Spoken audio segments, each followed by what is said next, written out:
I just put lip plumper on my mouth. What was I actually thinking? What's up, guys? It's Aisling. Welcome back to my channel. Sorry about that issue we had going on there. Today's video is a first impressions on a foundation, and the foundation in question is this one here from Hourglass. So this is their brand new foundation. I went out and I purchased this myself with my own moolah, and I want to talk a little bit about the foundation and give you my for real kind of first impressions on it, and a bit of a wear test. So I usually try and do like a 12-hour wear test. It's just gone 10 a.m. so that should be no issue. I'm sure I can keep this on till 10 p.m. tonight. So here she is in all her glory, the Vanish foundation. So this is the Seamless Finish Liquid Foundation. Her little sister is this one here, which is the Vanish Stick, which so many people adored, and self included, absolutely love this foundation. One of my absolute holy grails. Can I say absolute any more times? I'm sure I could. I'm obsessed with this foundation, and when I saw it come out in a liquid form, I was all about that life. Yes, I had to hop on it like a car bonnet. On the box, it just tells you that it is cruelty free. It has an 18-month shelf life. There is 25 mils in this. It says shake well. Before each use, apply with the Vanish foundation brush, which sadly I don't actually have. I didn't even think to pick it up. Damn it. The formula is highly concentrated. Only a small amount is needed for best results. Prep complexion with Hourglass Veil Mineral Primer. And that is all it says on the box. So this is what it looks like. I got the shade beige, which is exactly the same shade as I am in the stick. Okay, so let's go through a few claims on this foundation. I said that I'm the shade beige. However, when I went to Arnott's to actually have a look at the shades, I reckon warm beige would probably be a bit more suitable for me just with the undertone. But look, beige is what I have, and I'm just going to go with it. It's the same as the stick, so it can't be that wrong. Before I actually get into the claims on this foundation, guys, are you ready for the price of this? I almost died. I almost choked on my breakfast. It's €60. I bought mine from Cult Beauty. It's a high-end foundation. I know it's the most expensive foundation I own. Previous to that, it was the stick foundation from Hourglass. It's hefty. It's expensive. This better work out well because that's €60 down the drain. It is described as an innovative coated pigment, creating a smooth, long-wearing application without drying out the skin to create a soft, focused complexion. It's fade-proof for 24 hours. Maybe one day we'll do a 24-hour wear test on foundation and other products and see do they actually wear for 24 hours. It's waterproof, transfer proof, and sweat proof. You're a lot of things proof. It's available in 32 shades. Now this foundation also claims that you don't need a primer with it, but on the box it says use the Veil, the Hourglass Veil primer. So I don't know what it is. Do you need a primer? Do you not? I'm going to do what I do in every single foundation first impressions, which is prime one side, use a beauty blender on the other, and a brush on the side that I prime, and we'll just see how we get on. Some of the primer I'm taking is the Professional. Favorite primer of life. I love it. Every foundation works with this, so I shouldn't have any major issues. I always do that anyway. I test like, does it need a primer? Doesn't it need a primer? Lots of foundations I found in my time here of testing them don't actually really need primers. Like there's very few that do need primers, and I just feel like maybe primer might be redundant, but I just like a barrier between my skin and the foundation. The packaging is so cute as well. I love that, and it comes in a glass bottle. Probably not the best for traveling, but you know, it is what it is. And it comes with a pump, which I'm happy about, so I'm just going to pump that onto the back of my hand. I'm going to take my Kabuki flat brush from Sigma. This is the F80. This is what I use all my foundations with, and I'm just going to apply that to the skin. Before we start, it may be a bit yellow. I feel like I'm blending into my shirt. I just did like a pump, and can we talk about that coverage? Can we actually discuss that coverage? Color aside, this is intensely pigmented. Wow, where is my up close and personal mirror? That is insane. Oh my god, that is actually insane. It has covered everything. Everything. Now, I am aware that the shade is a little bit yellow for me. I'm just going to test on this side. I'll wipe it away in a moment. But I just think the stick is a bit yellow also for me. So that is what the stick... Actually, they are two different shades. The stick is slightly more my tone than the liquid. Beige is what we're working with, and beige is what we have to go with. So shade aside, the coverage is incredible. A little bit of this goes a long way. I would not recommend to anybody unless you really like that look, to go in with more than a pump. Seriously, like I used a pump, one application, and I probably only used maybe half of that one pump, and it covered half of my face. I could get away with this entire face covering up with one pump of foundation. Right, so let's try the Beauty Blender side. I haven't pumped out anything more. I'm just going to go in with what is on my hand and see what the cover, oh my god guys, the coverage on this, like I am going to be literally about 10,000 years trying to get through that bottle. I know it was 25 mils, and when I kind of like saw that, I was like, that's not like your standard size. It's a little bit less, obviously, but because you need so little amount of this, I think that it is well justified in only putting 25 mils in there. I have noticed that because of my dry patches on my skin, even though I have oily skin, like naturally I have oily skin, but my skin's very dehydrated at the moment. I'm not drinking enough water. I'm not really taking care of my skin much lately. I was out at the weekend, you know, just I wasn't really taking care of my skin much this week, and it has become really dehydrated. So I'm getting back onto my game of moisturizing twice a day and drinking tons and tons and tons of water. So I have noticed that any of the areas of my skin that are a bit dry, it has clung to them. It has seeped in already straight away into my lines just here around my mouth and into the lines in between my brows. Other than that, it's looking pretty flawless on my face, but I will zoom in for you guys. I honestly don't know how much you can see up close, but in here is kind of like my problem area. I just have like dry patches, and I don't know if you can see on camera, but it has clung to them. And just around this part of my nose is also a little bit dry. I have breakouts here. Thank you, alcohol. Side, you can see where it's seeped into my line, where on this side it hasn't done any of that, and that could be because I don't have primer on this side. I don't know, but it has seeped into my fine lines in between my brows, and I have primer kind of like on that area. Like I said, it's 10 o'clock. I'm gonna go finish off the rest of my face makeup, do another video, and I'll pop back to you guys in the next couple of hours just to see how we're getting on, see what the face is looking like, see how the foundation is wearing, and what other products are sitting on it, like basically. Yeah. I'll talk to you guys in a little bit. Okay guys, I'm back from my first update, which is actually 1:49. Can you see that? So it's almost 4 hours of wear, which is pretty decent, I think.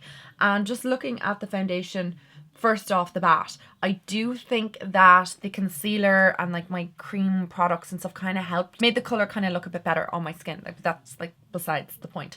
The next thing I just want to kind of note is that it is seeping big time into this kind of line here, and I do feel a little bit cakey. It doesn't feel heavy on my skin, and looking in the camera and stuff, it looks great, but definitely up close, I don't know, I'm just not loving the appearance, to be fair.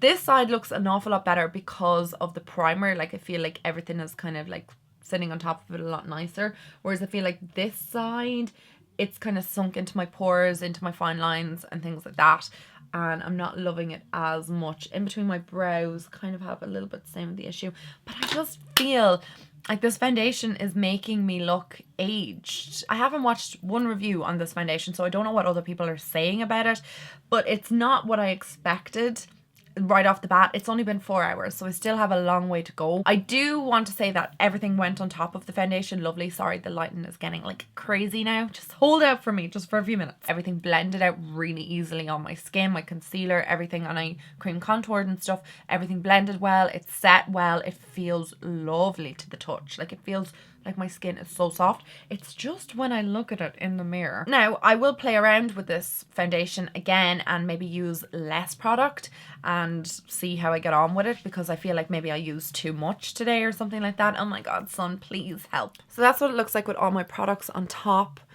And yeah, like everything is sitting on it really nice, but this is kind of my problem area I'm having, just kind of seepage in there. Like my spots are very emphasized, and then just the dryness around my nose where it's kind of caking, and a little bit of caking going on in between there. So do you know what I'm going to do is I'm going to ask John, I'm going to ask my sister, and I'm going to ask Damien, because they're downstairs, and I'm going to see what they actually think. This is a foundation I'm kind of a little bit confused on. Okay guys, I'm going to go about the rest of my day. I'll check in with you later and we'll see what the foundation's looking like. I'm hoping my natural oils can fix this. Hey guys, so I'm back from my next update. I'm home now in the apartment, and I just said I would do like an update right now because it is, well, it's 5:47 right now. So I wanted to do like almost our 8-hour update, so this is the 8 hours. So the general consensus among my fam is that this foundation does look slightly old on my skin, or is aging my skin rather. However, I will say that this foundation is holding my oils back extremely well, like way better than most foundations. And I actually feel the more that my natural oils are like mixing with it, luminous my skin's looking and fresher, and I actually am really enjoying it. And I feel like my natural oils have made the foundation look more my skin, like my skin tone. Like I don't feel like it's like overly yellow or anything like that on my skin. I actually feel like it's matching me a lot better than it did when I kind of put it on first. So I'm gonna straight off the bat say that this is more suitable for oily skin straight away. I feel if you have dry skin, you're gonna struggle a little bit with this foundation. Now that's not to say that if you've dry skin that you can't use this foundation. What I would recommend is to really hydrate your skin. Make sure you're using really hydrating primers. Make sure maybe you're using an oil on your skin, something that makes your skin a lot more luminous and oily, and have a little bit more of that, like, I suppose, hydration to the skin. And I know I said that like my natural oils make this foundation look a bit better. I still stand by that, but I do feel that it is looking just a little bit cakey. There's no wearing or anything like that on my cheeks or on my jawline, nothing on my forehead, nothing around my nose. It's all stayed intact. It's just kind of the actual appearance of it on my skin more so than anything else that I'm not really loving. I have way better foundations from the drugstore. Pennies. I tried out that Pennies foundation, you know, the one with the dropper, like 2 weeks ago maybe now at this stage.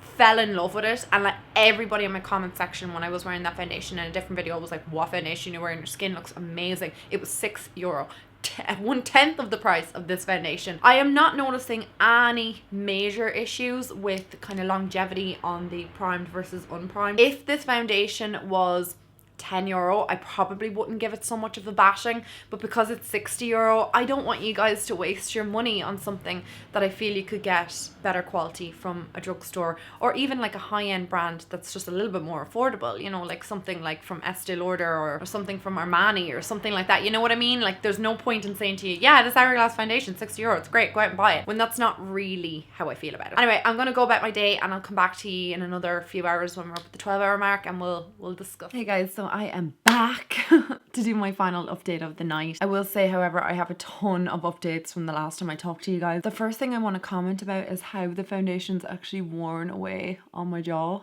I don't know if you can see that, guys. I don't know how I feel about this foundation. It's like a foundation that I'm totally on the fence about, because it's not like the worst foundation by any means. It's definitely not the best, but I just find for the price that I wish it performed way better on my skin. And I think that's kind of why I'm like between two minds in it, but I have enjoyed it a lot more as the day has gone on. The issue that I have with this is that on the website it claims that if you are whatever shade you are in the stick, you will be in the liquid, and that is not the case. So if you are to purchase this and you're purchasing online, I know I mentioned earlier on about the shades, I would recommend getting color matched, honestly. Like I think I probably need like maybe like a shade down or a different undertone and the same kind of depth, because it's just not really like matching me at all. So I'm going to go through a few of the pros and cons of it, like I do with every foundation. Obviously a pro of it is that it has lasted a long time on my skin. Like it is fading away, but like I'm nothing kind of crazy. Another pro is that it's super full coverage and you need a tiny amount of this product to spread evenly throughout your face.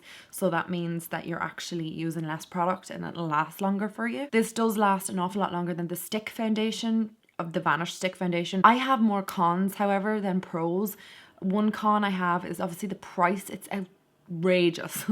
I know this is like a bougie ass brand, but still I think it is extremely expensive. The other con that I have of it is the fact that it's not really looking as amazing as I thought it would on my skin. You know, it's just very average. Like you wouldn't look at my face and go, oh my god, that girl's skin is flawless and you know her skin looks amazing. It has emphasized an awful lot of like the texture on my skin when I was describing earlier on about like the dryness that's around my nose and that was in between my brows. That's kind of like gone now almost, because of my natural oils coming through. It's added a little bit of hydration, but I do notice that the spot that I have here, it's kind of like clung to that and emphasized it a bit more. Do I recommend this to you guys? Do you know what? If you want a bougie foundation, this is your go-to man. If you want something that just looks absolutely beautiful in the packaging and just how it makes you feel to actually own it, then go for it. But in my personal humble opinion, I would say pass on this. I need to try and mix it with other foundations and stuff to see how I get on, but just because of the baseline price of it,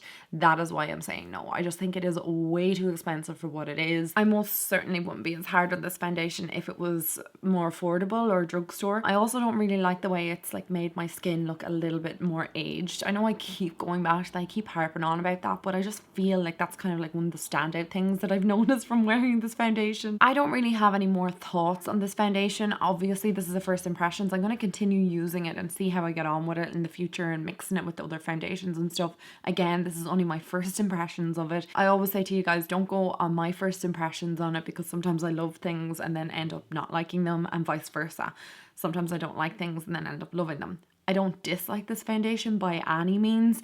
I just don't love it. And I don't have that instant kind of like, wow, yeah, it's amazing, like I did with the stick foundation from Hourglass. So that's kind of all I really want to say about the foundation. I hope you guys enjoyed my first impressions on it. If there's any other foundations that you guys would like me to try, please let me know, because I will definitely do that for you guys. I don't think of anything else to say. Please let me know if you tried the Hourglass foundation, what you thought of it. Did you think it was worth the price?